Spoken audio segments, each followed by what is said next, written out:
Friends सभी मेरे SLL के स्टूडेंट्स, आज हम आपका ये 5th यूनिट आपका BA honours semester 6 unit 5 literature and disability. Actually जब आप लिटरेचर एंड डिसेबिलिटी पढ़ते हैं, पूरा जो 5 यूनिट्स है, सबसे पहले आपको यूनिट 5 पढ़ना है। वो बैकग्राउंड रीडिंग है, वो आपको अंडरस्टैंडिंग देगा किस तरह से आपका टेक्स्ट बनाया गया है, क्या क्या आइडियाज़ इसमें लिए हैं, कौन कौन राइटर्स हैं। सो आपको ये स्पेसिफिकली देखना है, बहुत ज़रूरी। तो आज हम अभी इसमें पढ़ रहे हैं Simi Linton, Leonard J David, Ato Quayson, Thomas Couser, Shilpa Anand and Veena Das and Renu Addlakha. अब आगे बढ़ते हैं हम। ये यूनिट 5 आपका बैकग्राउंड रीडिंग है। And let's come to the so Simi Linton, disability studies, no disability study. Leonard Davis, constructing normalcy. Otto Quaison, a typology of disability representation. Thomas Kuzer, signifying shelves, disability in life writing. Shilpa Anand, historicizing disability in Indian context of subject and method. Veena Das and Renu Adalka, disability in domestic citizenship, voice, gender and making of subject. So now let's start. So Simi Linton is a writer, filmmaker and activist who worked as an art consultant. A research interest, see, when you are watching my videos, at the same time you can listen them as an audio also. So you just keep the channel on and you just put your earphone and you can listen, because this is, I'm making it as an audio as well. So you listen it and then you can watch it as well. Simi Linton is a writer, filmmaker and activist who works as an art consultant. Her research interests include disability in the art, disability studies and how disability rights and disability justice view might be applied to the art. So how this disability is being seen by Simi Linton? It is an art, it is a studies, it is a rights and it is a justice. So these are the 4 things, disability as an art, studies, rights and justice. ASRJ, okay, RJ,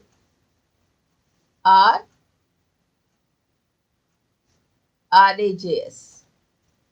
Simi Linton was born in New York City 1947 to Edward Chaikin and Augusta Longville Chaikin. She's a New York native who still lives in neighborhood where she grew up and went to school. Linton held a PhD as a psychology from New York University and bachelor degree in psychology from Columbia University. Linton is married to author and Marymount Manhattan College professor emeritus David Linton. Linton taught at the University of New York in 1985 to 1998, was co-director of Columbia University at University Seminar in Disability Studies from 2003 to 7, and was a presidential visit scholar at Hofstra University in 2006. She received the Barnard College Medal of Distinction in 2015 and honorary doctorate of art from Middlebury College in 2016. Linton published 2 books after leaving academia, Claiming Disability, Knowledge and Identity and My Body Politics. In 1998-2006, Dance published her large work, Cultural Territories of Disability. Linton has also written for publications such as the New York Times, the Chronicles of Higher Education, Australian Finance Review, and PMLA and Griffith Review. A brief introduction to the reading. This reading discusses the importance of establishing a logical and consistent border to distinguish disability as a socio-cultural and political study of human variety. The reader is presented with a variety of thought-provoking scenarios concerning disability difficulties. The goal is to emphasize that only when disability study become a part of liberal art and humanities or full curriculum will non-disabled member of the society be able to deal with the disability issue responsibly and fairly. Summary and analysis. The expanding popularity of disability studies as well as its greater exposure raises challenges regarding the field's logical boundaries and legitimate dimension. This reading uses guiding ideas from areas to develop a rigorous liberal art based research into disability that is unique from previous interventionist paradigms. The former is referred to as disability studies in this article, whereas the latter, which include medicalized applied discipline and special education, is referred to as not disability studies. The article begins with an outline of the academic curriculum's inadequacies with regard to the study of disability and then goes on to illustrate how he proposed liberal arts-based disability studies program may address those issues. We begin by discussing the limits of or issues in the mainstream or traditional curriculum portrayal of disability in order to examine how we may designate disability studies. There is a list of flaws and fault line which include the more obvious misrepresentation as well as the less obvious difficulties in the academic curriculum that influence how disability is examined. Each of the issues described as a driving reason behind the creation of a distinct scholarly subject of disability studies, rooted in the liberal art and distinct form and applied form. Then, via growth of disability studies, each of the faults will be evaluated to see how best to correct them. Linton asserts the legitimacy and value of distinguish between disability studies and non-disability studies. Obviously, the implemented method required new or many names as special education, rehabilitation, and other disability-related fields were and continue to be more obvious a response to society need than field based on a set of principles and concepts. Medicalized areas such as rehabilitation and even special education, which employs the same knowledge organization as medicine, have historically assumed control over all disability knowledge. As a result, for the sake of this article, it is based to focus on the disability study program for which the rest of the disability research is secondary. Theorists in disability studies must wrestle more directly with the concept of impairment, recognizing and it is nuanced and complicated as disability. It's possible that issue is what we have unwilling to process a certain path in the formation of theory, namely wrestling and actual suffering and limitations that we face. It might be the theoretical form of personal denial of impairments, influence, and consequences. It might also be enormous difficulty in explaining impairments in a way that don't essentialize disability and reduce it to personal issue. I believe we realize that outside readers may grab on to concept about handicap, diverting attention away from more socially pressing topics like civil rights or uh, persecution. The problem of inadequate response to the educational and medical interventions, the disability community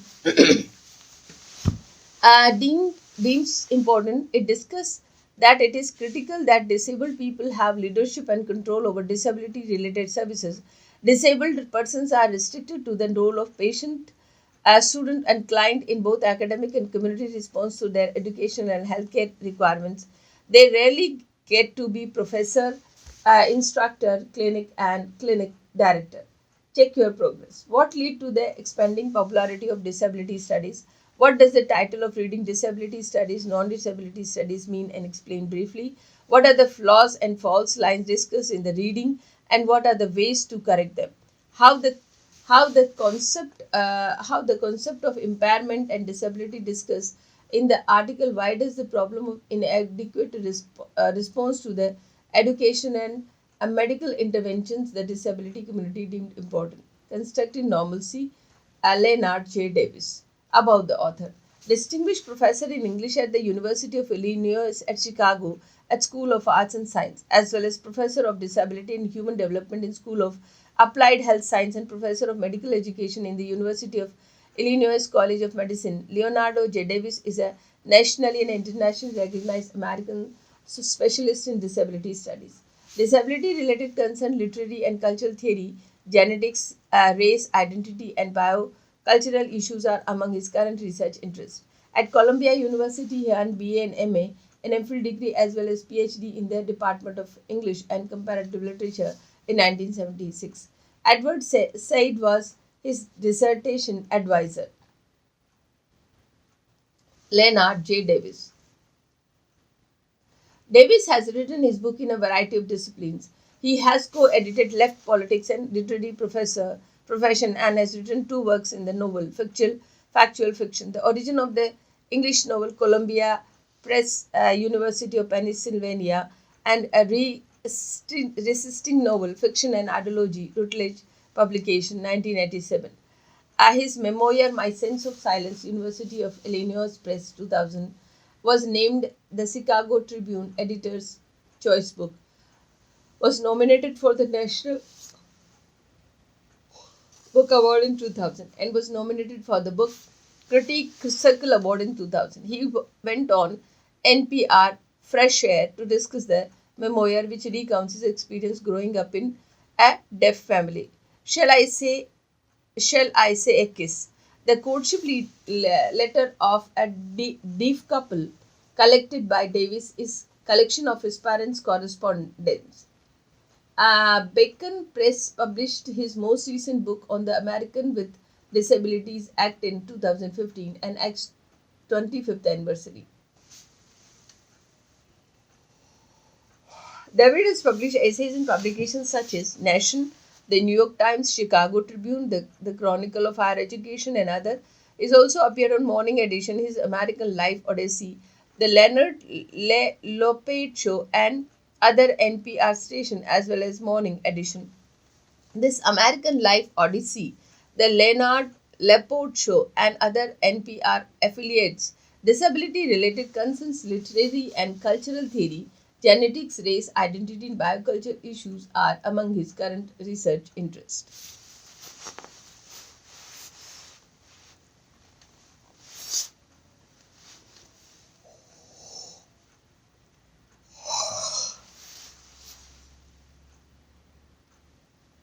A brief introduction to the reading. Constructing Normalcy, the Bell Curve, the novel and the invention of the disabled body in the 19th century delves into and devalues our deeply held preconceptions about what it means to be normal. Leonardo J. Davis questions our society's concern with the normal body and ideal body by studying when and how evaluating ourselves against standard originated, as well as pointing to numerous definitions of disability as particular departure from the created normal. This essay also look at how disability and the normative models have interacted in a variety of work of literature and how they continue to pervade our present lives. Summary and analysis. Davis asserts at the start of the piece that we all want to resist as a sense of normalcy. The idea of normalcy, the bell-shaped curve, the eugenics of all hand in hand, according to Leonardo Gizev, especially on how only negative deviations from the normalcy are seen as a threat to humankind's purity. That challenges our society's concern with normal body and ideal body by studying what and how measuring ourselves against norm originated, as well as pointing to the numerous definitions of disability as specific departure from created normals. He begins by looking at how Greek sculpture created ideal bodies, as well as how a French mathematician named Adolphe Quetelet defined and separate the average man, providing an existence of the single perfect median among individuals. He then goes on to show how other ideologies such as Marxist communists look at the idea as well as normal average and its as their goal. This brings us to today's discussion of the eugenics movement and eugenics Darwinian concept of normal. David also shows how these notions are so entwined with the white supremacy and industrial revolution that they should be viewed as less viable today than they are. David first point out is that until the develop, development of the statistics and subsequent eugenics, term normal was not used for human. The essay then goes on to detail the eugenicist redefinition of the bell curve, which is used to demonstrate the dominance of the desired feature, for example, high intelligence. This reclassification resulted in Ogives, which assigns a value of 0 to a person in the lower quartile and of a person value of 1 to a person in the upper quartile. This allowed the abnormal to be normalized, but only for those characteristics that were desired for society, such as high intelligence, high height, and so on. Eugenics effectively redefined normalcy by classifying some deviations from the norm into disability, while simultaneously making other variants attractive and eventually normal. The non-normative is a norm in eugenics. As Sir Francis Galton, the inventor of the fingerprinting, was at the core of the eugenics by substituting the bell curve of for average. Galton drastically shifts statistics towards eugenics objectives. Tallness would fall into three categories on a bell curve: short, medium, and very tall. And that the bell curve, tall and short, would be opposite ends. They would be seen as outliner. Galton, on the other hand, aimed to better humanity by making them taller, among other things. Galton's change to bell curve is in his development of eugenics, according to David, has three outcomes. Normal body give birth to a deviant bodies. The concept of standard derived by the body's natural variety through a stricture template and direct how the body should be. The ranked order establish a new human body ideal. So these are all how this David is talking about the three body type, that is the tall, medium, and the shorter, and how this bell curve is actually making this look people more normal. So normalcy is also being defined. That is how you have to come again and listen it again. Now, next we are going to typology of disability representation at Atto Kwesen. About the author. Atto Kwesen, born on 26 1961, is a Ghanaian literary critic and Stanford University professor English. He was formerly a professor of English at New York University and before University Press of English and founding research of University of Toronto Center for Diaspora Studies. His work has been widely published in the field of African literature, post-colonial studies, disability studies, urban studies, and literary theory. He was awarded corresponding fellow of the British Academy in 2019. He is a fellow of the Ghana Academy of Art and Science 2006 and Royal Society of Canada 2013. He served on the International uh, Baccalaureates English Chief Examiner Committee 2005 to 7, as well as Art and Humanities Research Council AHRC Diaspora and Migrations Project Committee and European Research Council Award Panel on Culture and Cultural Production 2011 to 17. He is an African Studies Association President. Kwesen was born in Ghana and graduated from University of Ghana with a BA Honours First Class and PhD in Cambridge University in 1995. He then became a junior research fellow at Oxford University and before returning to Cambridge as a fellow at the Pembroke College and member of the Faculty of English, where he finally became a reader in Commonwealth and post-colonial studies. Kwesen focused on the work of Samuel Beckett, Toni Morrison, Hole Soyinka, and J.M. Coetzee in particular, but also makes frequent and insightful reference to a wide range of literature and storytelling ranging from Greek mythology and medieval texts to Shakespeare done African mythology. Kwesen detailed reading are fascinating because they provide new perspective on the role of disability depiction of the literature. Brief introduction to the reading. Kwesen addressed many ways of conceptualizing disability, ranging from congenital problems to congenital disabilities. Since they frequently arise in the workplace, diverse drives directly from the process of production under capitalism. The combination of impairment as a range of societal discourses on normality and help to establish what constitute a disability in the first place. How disability is created. Kwesen then goes on to give a help review of disability representation in literature and the art, claiming that what causes aesthetic nervousness is collapse of the text dominant representational paradigm when it comes into contact with disability. A summary and analysis. Reading begin with the brief reference of Peter L. Hayes' little known work, The Limping Hero. Grotesque literature from ancient times through the early 20th century, it encompasses all depictions of limping heroes in Western literature. Hay claims that limping hero may all be seen as indicative of infertility in his art. Hay expresses himself to extract scrutiny by indirectly establishing a parallel between picture of disability and literary themes such as nature, quest, rebirth cycle, without analyzing the analogy's foundation, despite the fact that that his examples are centered on men and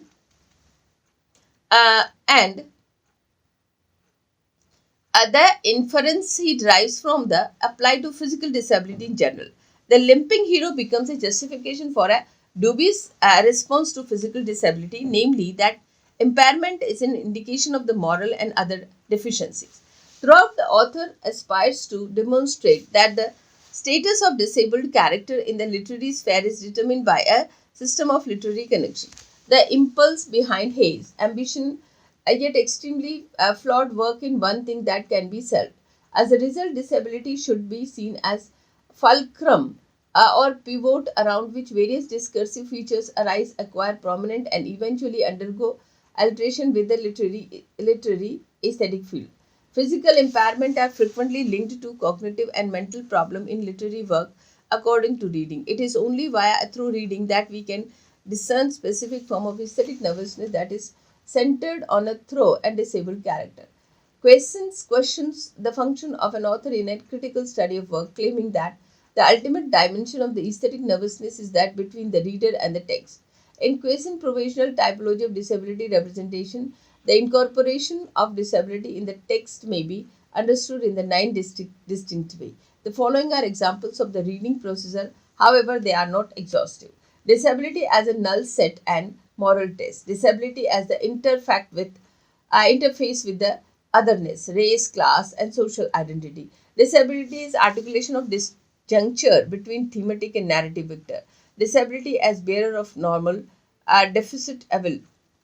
Disability as epiphany, disability as signifier of rituals insight, disability as inarticulable and enigmatic tragic insight, disability as her hermeneutical impasse, disability as normality. In the text containing disabled characters, combining any of these categories will result in a wide range of interpretations. These representational clusters serve as dominating paradigms for reading and interpreting literature's deliberate uses of disability. It is critical to determine if views about a disability are reflected or reflected inside the disability context. When it comes to refraction and reflection, Question says that the literary aesthetic domain does indeed remind us of reality, but in such a way as to interpret our memory of or recognition of it in order to place different emphasis on what might be taken for granted. And that because disability is the real world already incited interpretations. A literary representation of disability are not merely reflecting disability, they are refractions of that reality and what varying emphasis on what might be taken for granted. Disability as normality is Question's ninth category in his provisional method. Question defines disability as a normality as one in which the disabled characters are completely normalized and exist within the full range of human emotion, contradictions, hope, fear, vague ideas, just like any other characters. And this definition provides the most compelling argument for disability intertext in young and adults. Simply said, the portrayal of disability in the text as well as in its presence in literature span all literary domain and cannot be contained inside a single literary domain. Disability in literature is able to transcend the literary domain since the disabled are continuously demonstrated to have an ethical component. Close reading techniques can be utilized to demonstrate the shift of disability and literary aesthetic sphere. A new pattern will be emerge. New will emerge.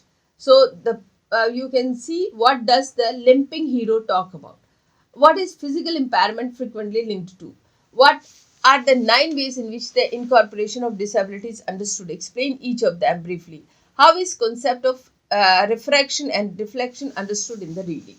Signifying selves, disability and life writing, Thomas Kuzer. So we are about to finish this booklet, and after that you can read it, listen it again and again. Okay.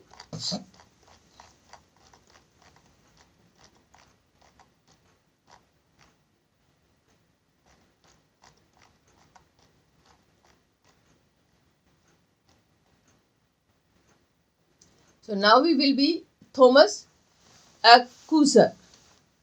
G.S. Thomas Kuser is an honorary professor in English at Hofstra University, where he was the director of American Studies and director of Disability Studies, which he founded. He teaches American literature, particularly Native American literature, as well as life writings, autobiography, memoir, and other form of autobiography. He also teaches disability studies, recovering bodies, illness, disabilities, life writing, vulnerable studies, ethics, and life writing, and signifying bodies, disability, and contemporary life writing. And some of his most recent publications in 2009. His research is taught at institutions all around the world. G. Thomas Kuser, Kosar lectured and coaches for several years at Kim, Kimball Union Academy in Meriden, NH, after graduating from Dartmouth College in 1968 with a degree in English. He earned his PhD in American Civilization from Brown University in 1977. He arrived to Hofstra in 1982 after teaching English and American Studies at Connecticut College. He has served as a director of the American Studies and director of Disability Studies, a program he started in 2003 in parallel to begin an English professor. A brief introduction to the reading. Our signifying bodies demonstrate that disability writing is prevalent in everyday life. The book casts a wide net demonstrating how numerous writings and videos response to disability simultaneously enact and defy standard narrative pattern, from the obituary to documentary cinema ethnography to literary memoir to the law. This not only broaden our horizon in terms of where to go for life writing, but it also reveals how deeply assumptions about the disability influence our social and creative language. Even when an author has the best of the intention, it demonstrates that our preoccupations with writing that concentrates on what it means to live or be unusual body. In other words, what it means to be disabled is at the core of the memoir phenomenon. Summary and analysis. Disability memoir writing, particularly disability autobiography, is one of the most well known types of disability narrative, reaching a large audience on a regular basis. Disability positions are often marginalized situations in which one's identity has been shaped by external examination and labeling. Disability autobiographers use life writing to respond to the larger societal misrepresentation about the nature of life lived with a disability by working from this beginning position of pre-inscription and attempting to destigmatize their circumstances. It will introduce readers to the method by which disability life writers assumes the subject position in process of reclaiming their own narrative. A type of uh, autoethnography that challenge generic notions of what life and memoir writings are will reveal this to be political as well as aesthetic act process of speaking for as well as speaking about experiences of disability life. Disability has also played an important role in particular culture, particularly contemporary age. Physical normality, abnormality was exploited as its worth as spectacle in the new. Inherently, your view, voyeuristic visual medium is some of the early motion film. Despite its pervasiveness in Western European literary and popular culture, both diachronically and synchronously. Disability has not been acknowledged as a consequence of the social and cultural arrangement, a foundation of the personal, communal, and political identity and existential condition. Rather, disability has traditionally served as a code with external imperfections revealing inferior weakness and allowance character to be read from the body. Disability has benefited Western civilization in this way, but it has harmed disabled people by limiting them to a single dimension, rejecting their complexity and obliterating the contextual circumstances that oppress them. So, Now, disabled individuals, like other minorities who have historically been predominantly portrayed by members of the dominant groups, come to literary creation from the same culture that marginalizes them. They are susceptible to infection with the bias that oppress them. As a result, handicapped person begin their literary career from a position of pre-inception inscription. They are already recognized as flawed, inadequate, and fundamentally foreign. Their mission in life writing is to reserve and rewrite their previous portrayal to provide persuasive counter representation. The problem is to do without resorting to already in use rhetoric that serve only to perpetuate stigma or disdain. Furthermore, as well see later, unlike other minority identities, disability can obstruct or even prevent self-narration. For a disabled person, self-representation might offer challenges that gender and racial minorities do not encounter. Helen Keller's literature, particularly her autobiography, The Story of My Life, is another watershed moment in this shaky heritage. Keller's work is notable for being written by a woman with substantial disability, blindness, and deafness that can make reading and communication difficult, as well as reader a large audience. One of the distinguished features of certain handicap memoirs that is key work as performative utterances, meaning that their very creation sends the message that the subject author is more capable than may be assumed. Its very existence defines stereotypes and stigma. As a result of Keller's writing, it was proved that blind people could read and deaf people could converse at high literary level, literacy level. Lorraine Adam mentioned two type of memoirs in reading: somebody memoir and nobody memoir. Somebody memoir are written by celebrities, whereas nobody memoirs are written by individuals who were not public figure for publishing their memoirs. Somebody memoir benefit a pre-existing audience. The story is a result of an a capitalization of their celebrity. Nobody memoir, on the other hand, must earn their audiences on their own merits. If their previously unknown writers become famous, it is a well result of their story captivating reader. Thomas Kuzer discovered seven recurrent rhetorical tendencies in disability memoir that achieve exactly that, largely insignifying bodies. One is what he calls victory rhetoric, which is expressed in their popularity and consequently predominant of the overcoming tales. Handicapped characters in Western theatre and fiction are frequently subjected to derision, destruction, and romantic condensation, where disabled memoirs have uh, comedic storytelling that commemorate their heroes trump over hardship. This paragraph also demonstrates how Gothic disability story penetrates the emotional dynamics of Gothic literature in general. It triggered only to soothe a debt that is mostly repressed by most people. This passage eloquently expresses the general public attitude about paralysis and as well as revulsion of many medical experts against crippling illness, particularly those that appear to be resistant to medical treatment.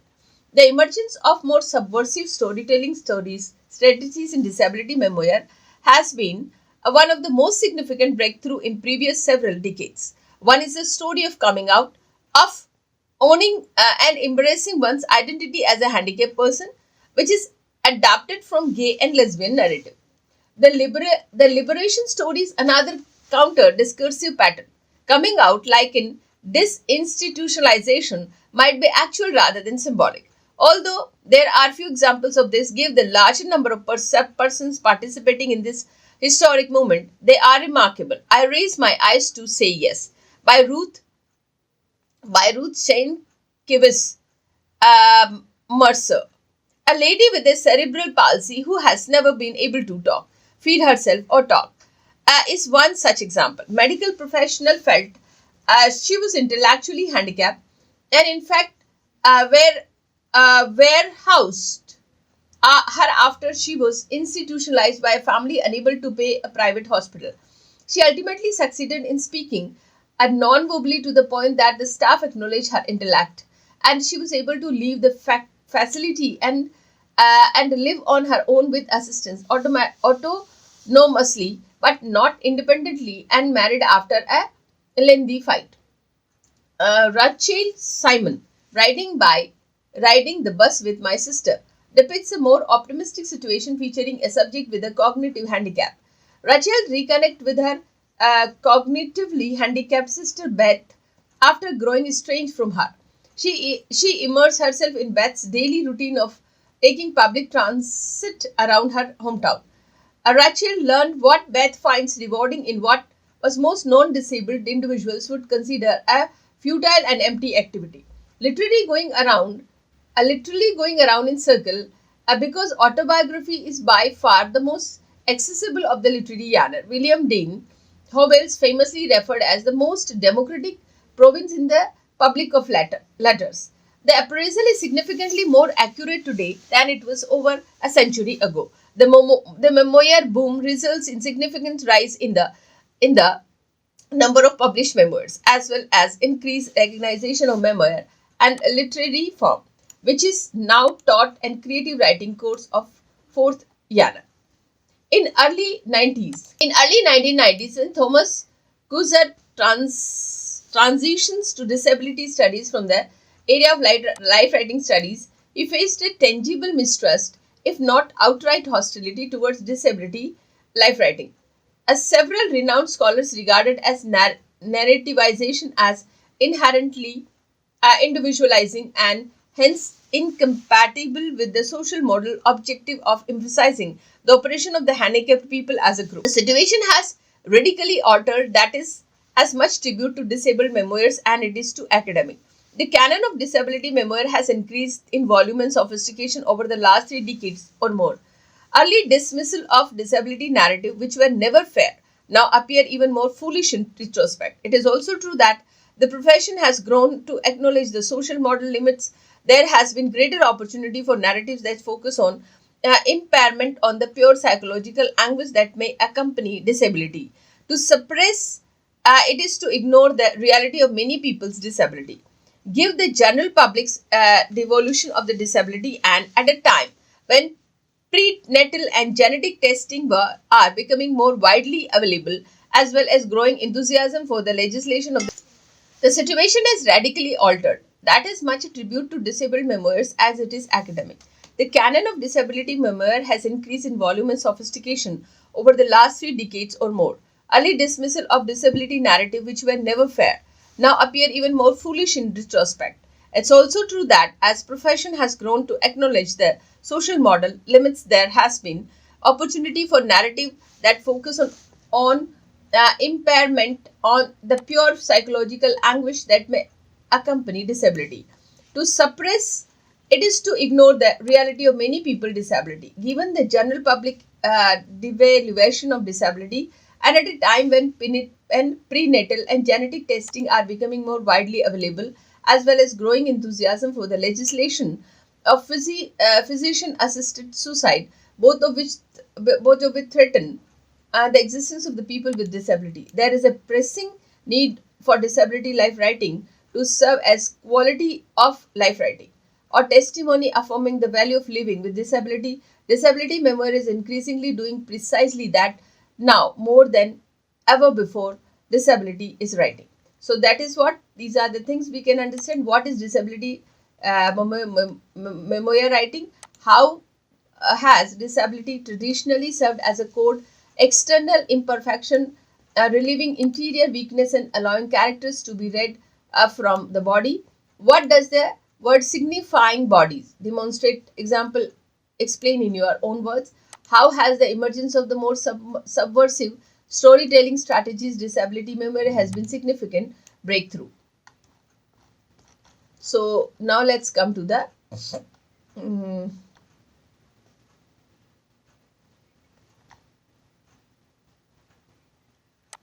I think we have moved ahead. Okay.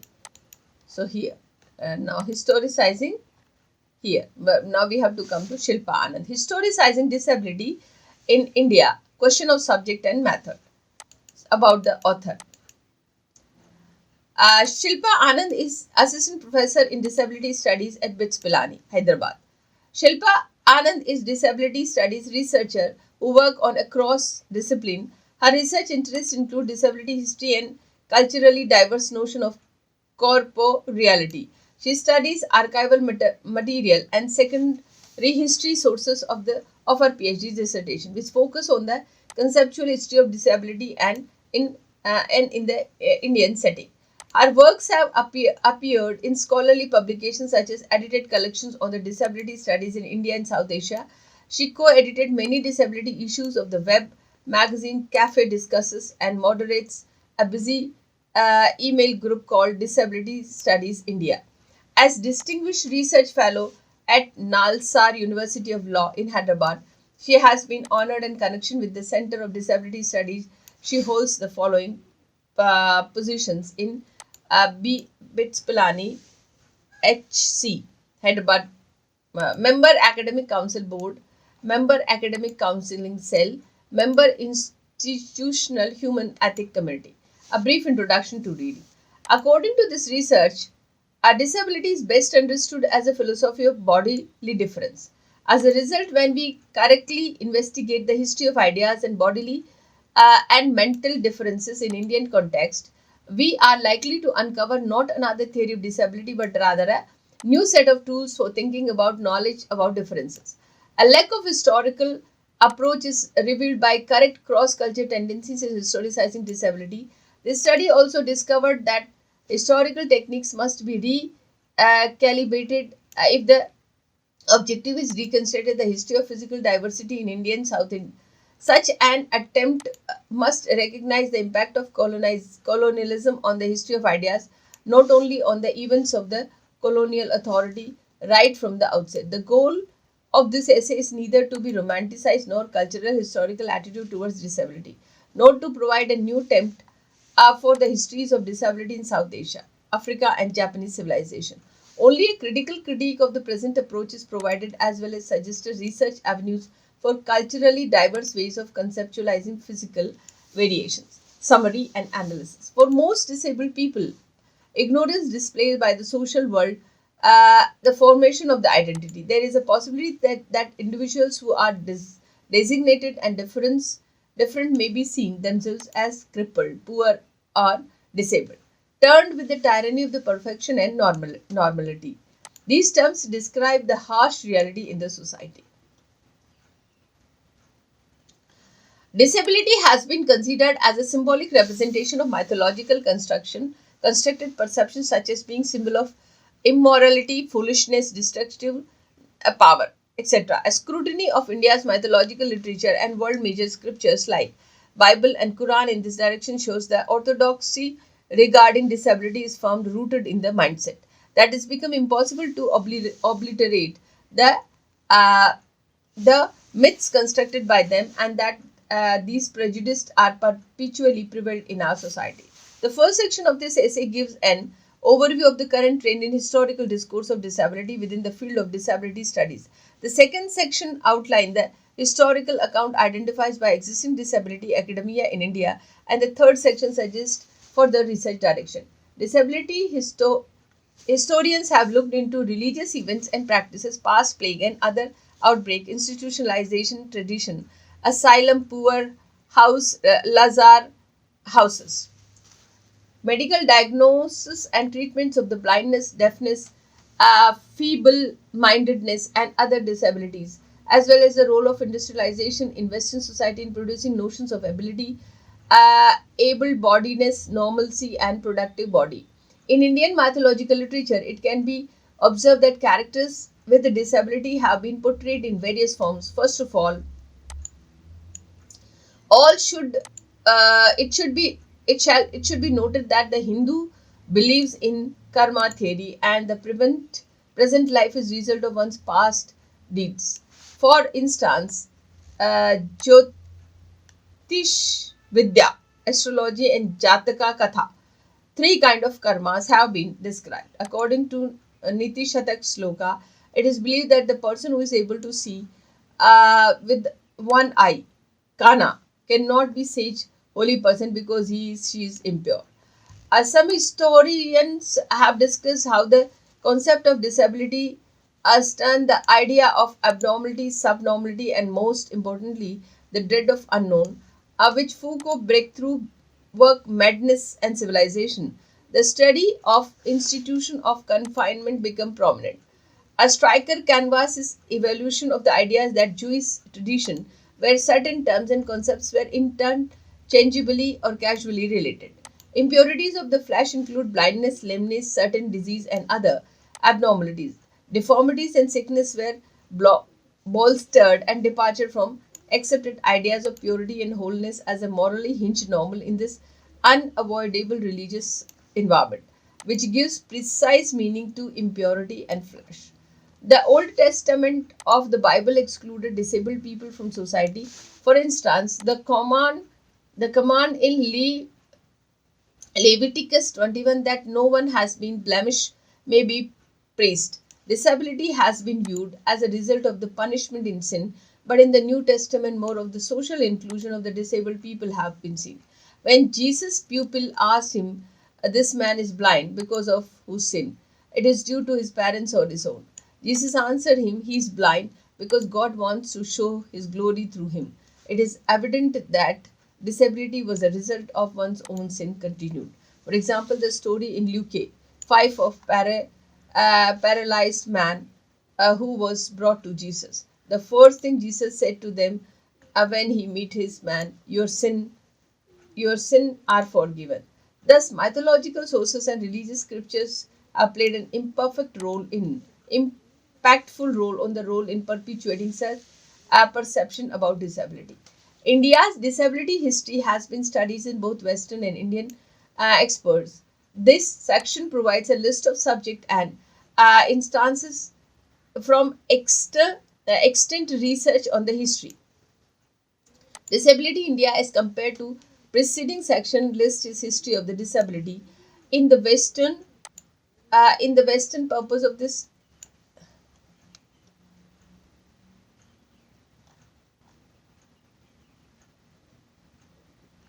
Ah, India's disability has been studied by both Western and Indian experts.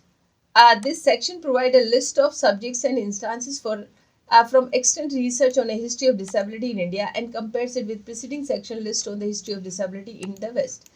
The purpose of this comparison is to examine nature of those concerned and source as well as they are discussed in Indian disability course.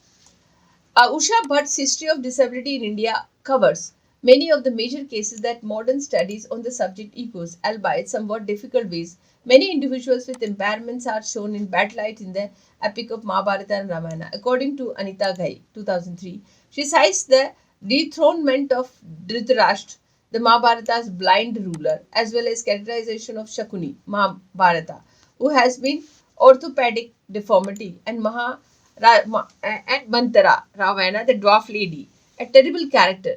To define social attitude to handicapped person in the past, Narasimha and Mukherjee, 1986, and Miles and Dalal, 2006, all refer to one more of these historical occasions. M. Miles, a British academic who has spent years research culturally diverse experience and histories of disability, is particularly interested in South Asian disability history.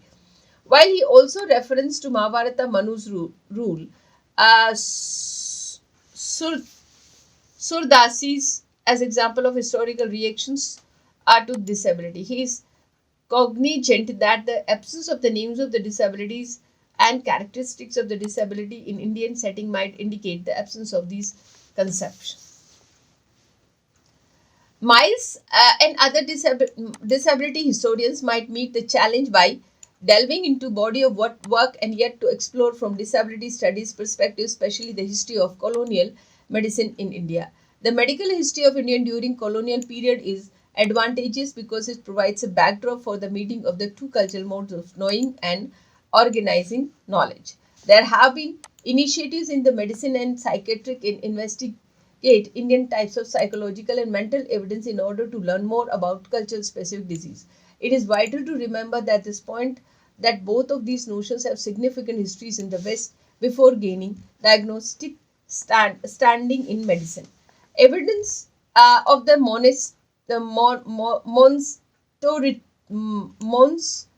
monstrosity and hideous bodies throughout Western history is important to understand how we treat disabled people. An examination of the historical source of Indian reveal that this may not be case.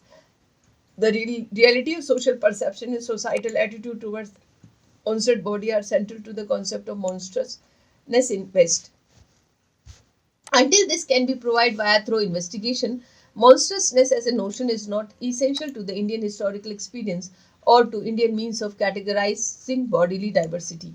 Indeed, when we check for proof in the historical document, we discover that it is classified as a medical category in India, as period scholarly publications document cases for the monstrous bodies. Disability, according to this argument, is best understood as one philosophy of bodily differences. As a result, when we properly study the history of conceptions of the body and mental differences in Indian setting, we will likely discover not another theory of disability, but rather another cluster of method of thinking and knowing about such differences. Current cross-cultural tendencies in historicizing disability revealed a scarcity of the historical approach, uncritically embracing Western historical disability as a pattern of histories of disability in foreign culture demonstrates scholarly naivete. The monstrous and Shahadullah example demonstrate that while bodily differences unquestioned recognized in the South Asian culture, the methods of vocabulary in identifying delaying grip of concept that regard Western sense of incapacity. The acknowledgement of the physical differences is under these marks of the difference in each situation different. In this way, the Indian context of conceptualizing body difference resembles Greek antiquity concepts of disability, where each definition of impairment was context dependent. Rose 2003. The goal of this article is neither to romanticize one culture's attitude towards disability in the past nor is provide a new template for the disability histories of the South Asia, Africa, and Japanese community. It is only provide essential assessment of the current methodological and indicate potential research directions for cultural difference modalities of the conceptualizing bodily diversity. So now we just come to the last portion, that is Veena Das and Renu Adalka about the author. Veena Das FBA is the Krager Eisenhower Professor of Anthropology in John Hopkins University. She born in 1945. Anthropology of violence, social pain, Spain, and state are among her theoretical specialization. Das has earned several international honors, including the Regius Gold Medal, as well as famous Louis Henry Morgan Lecture and designation of the foreign honorary member of American Academy of Art and Science. Before joining Johns Hopkins University in 2000, she taught at Delhi School of Economics for more than 30 years, also had a joint appointment of the New School for Social Research in 1997 to 2000. She is a fellow of the American Academy of the Art and Science and Academy of Societies in Developing Countries. She received a John Simon uh, Guggenheim Fellowship in 2009, Swedish Society of Anthropology and Geography, and the Ritchie Award in 1995 and Gure Award in 1997. 2000, she got honorary doctorate from the University of Chicago, and 2014 she received an honorary doctorate from University of Edinburgh. The University of Geneva just awarded her a Nizam Habib Prize. Renu Adalka's PhD dissertation focused on the psychiatric profession in India, specifically in the treatment of women, sociology of medicine, mental illness, and psychiatric profession, anthropology of infectious illness, bio ethics, and disability studies among her areas of expertise. She also works in India as a variety of research initiatives funded by international organizations such as World Health Organization and the MacArthur Foundation. She is currently working as a CWDS on gender disability research. A brief introduction to reading. In this reading, Veena Das and Redu Adalka attempt to examine conceptions of the impairment of the disability via reimagining the home realm. Using ethnographic vintage from their fieldwork in various parts of Delhi, they hope to demonstrate that once divorced from its traditionally assumed association with private, domestic, and become a space in which the different kind of citizens can be enacted.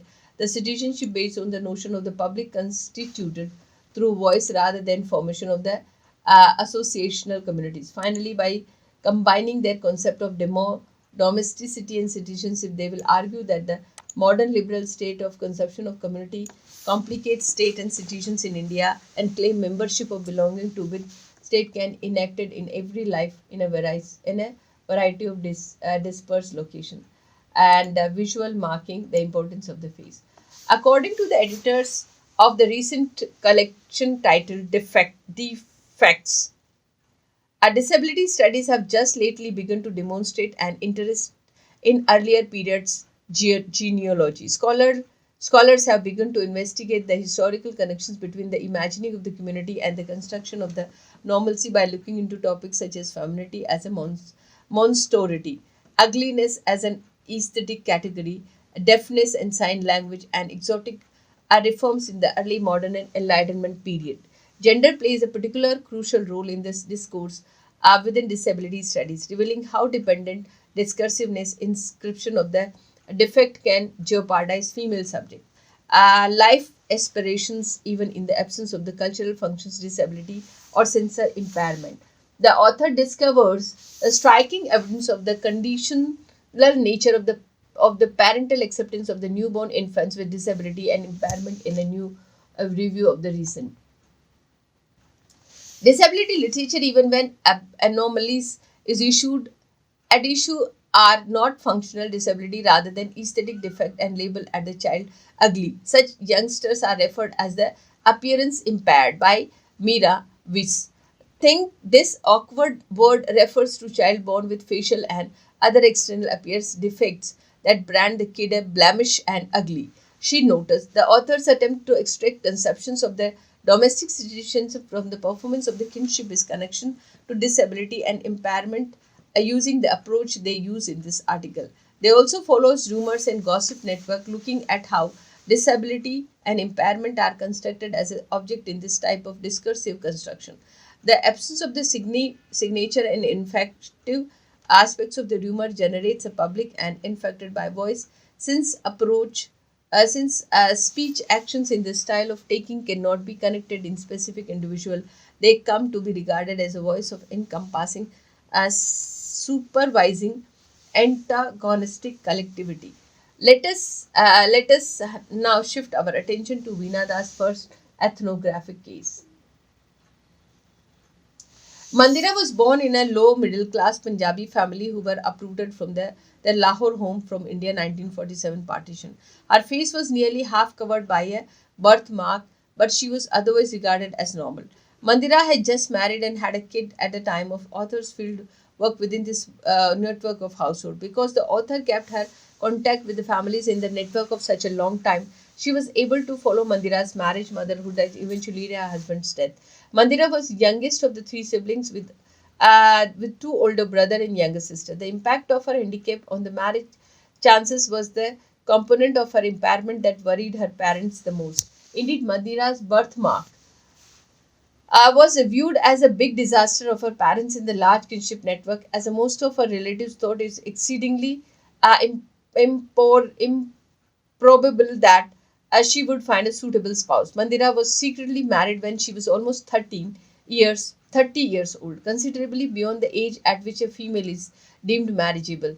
The young guy is questioned was her brother's buddy, who worked with the white collar employees as a renowned business and was from a different caste and region.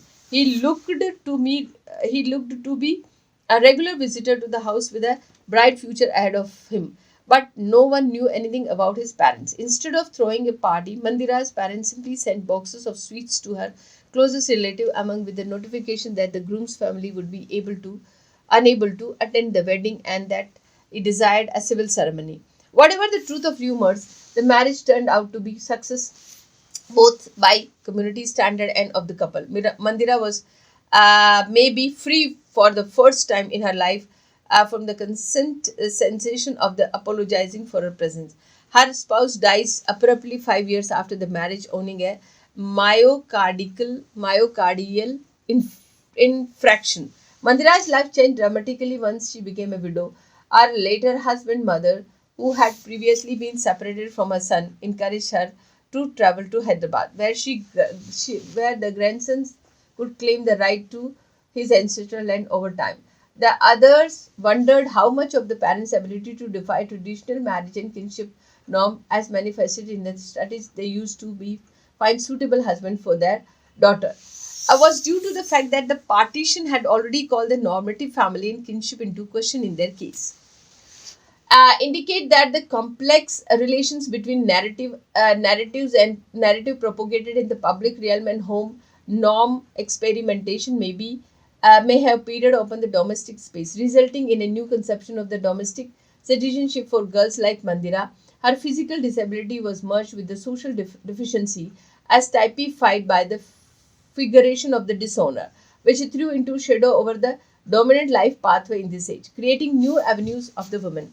This choice of the negotiating a civil marriage rather than a religious wedding allows Mandira and her parents to defy the Biradari's efforts and by bizarre twist of the fate, her marriage to be recognized as valid by her late husband's mother. The experience of the impairment and disability are both public and private. Writers Nicholas Watson, the understanding this connect the public-private into cohesive entity can only come into being via people's tale and biographies. On the other hand, the instance of the Mandira call into question a notion of the public and private as a whole. Coherent may be conveyed via storytelling. Our understanding of the kinship as a dominant in which the politicization and domestic is put effect rather than an extension of the naturalized familial ties identifies the way in which Mandira's place within her on domestic space is brought into conflict with her family's as place within the set of wider kinship relation.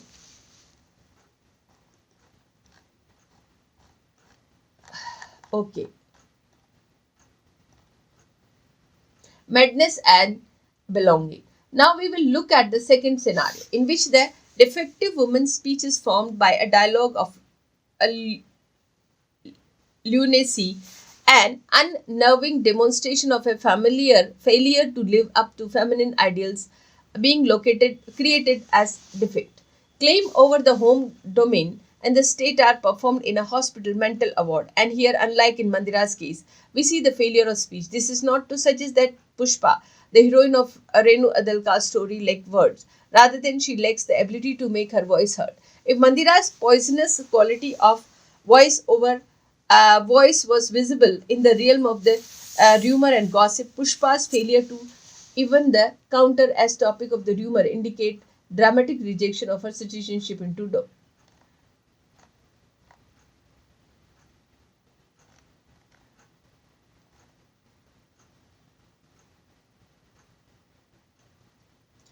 Pushpa was diagnosed with chronic schizophrenia, undifferentiated kind, and confined to the Lady Harding Medical College mental unit. It is difficult to describe the area of the mental unit in an Indian state-run public hospital.